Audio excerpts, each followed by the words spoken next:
The state of the vote for the President of the United States as delivered to the President of the Senate is as follows. The whole number of the electors appointed to vote for President of the United States is 538. Within that whole number, the majority is 270. The votes for President of the United States are as follows. Donald J. Trump of the state of Florida has received 312 votes. Kamala D. Harris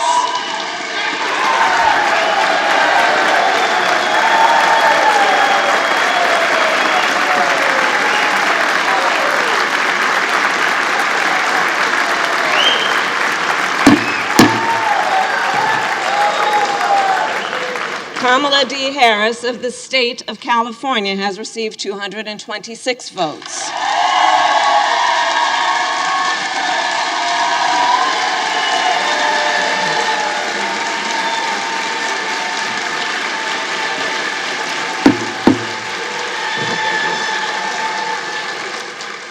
The whole number of electors appointed to vote for Vice President of the United States is 538. Within that whole number, a majority is 270. The votes for Vice President of the United States are as follows. J.D. Vance of the state of Ohio has received 312 votes.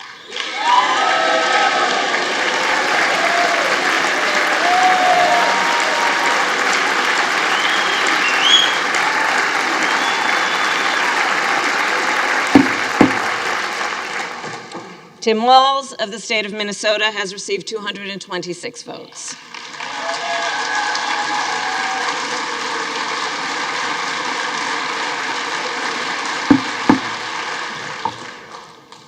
This announcement of the state of the vote by the President of the Senate shall be deemed a sufficient declaration of the persons elected, President and Vice President of the United States, each for a term beginning on the 20th day of January 2025, and shall be entered together with the list of the votes on the journals of the House and the Senate. Thank you very much.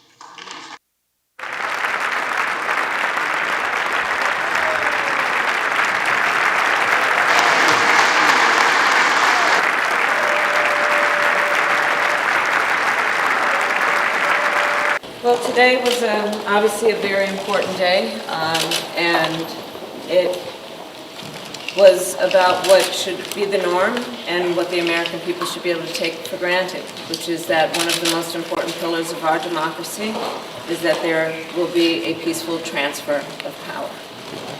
And today I did what I have done my entire career, which is take seriously the oath that I have taken many times to support and defend the Constitution of the United States, which included today performing my constitutional duties to ensure that the people of America, the voters of America, will have their votes counted, that those votes matter, and that they will determine then the outcome of an election. I do believe very strongly that America's democracy is only as strong as our willingness to fight for it. Every single person, their willingness to fight for and respect the importance of our democracy. Otherwise, it is very fragile, and it will not be able to withstand moments of crisis. And today, America's democracy stood. The votes for President of the United States are as follows. Donald J. Trump of the state of Florida has received 312 votes. Kamala D. Harris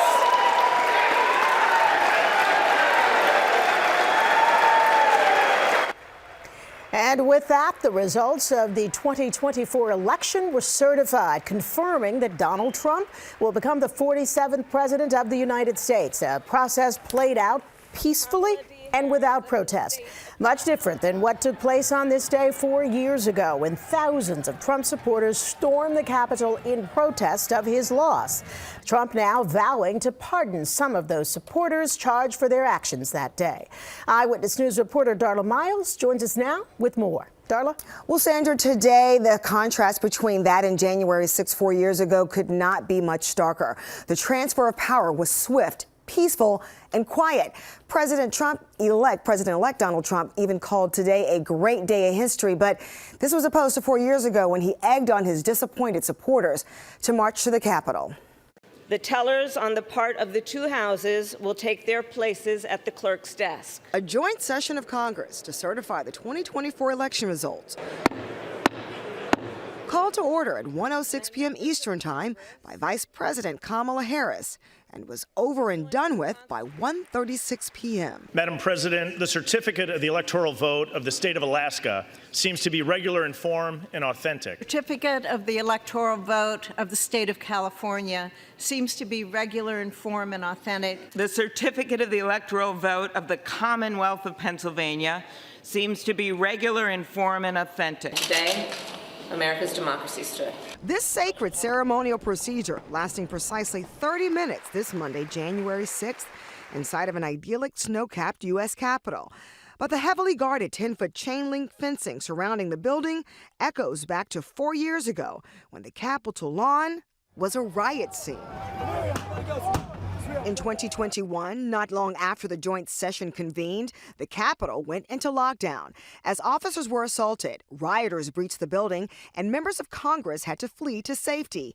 4 people died that day. Today, President Biden saying in a Washington Post op-ed, we should commit to remembering January 6, 2021 every year, to remember it as a day when our democracy was put to the test and prevailed, to remember that democracy, even in America, is never guaranteed. There's lots of people who want us to forget, who want to sweep it under the rug, who want to change the story. Johnson, are you going to do anything to commemorate what happened 4 years ago? Speaker Johnson today, mom on January 6th, as well as the fate of the convicted rioters. Some of the rioters are calling for pardons. Do you believe that Trump should pardon the rioters? I think everybody needs to focus on the future. Rehashing and relitigating what happened 4 years ago, or going after members of Congress or former members of Congress, I don't think is helpful to anyone. And also today, former Vice President Mike Pence tweeted that he welcomed the return of order and civility to these historic proceedings after 4 years ago, his life was being threatened for refusing to not certify the election results.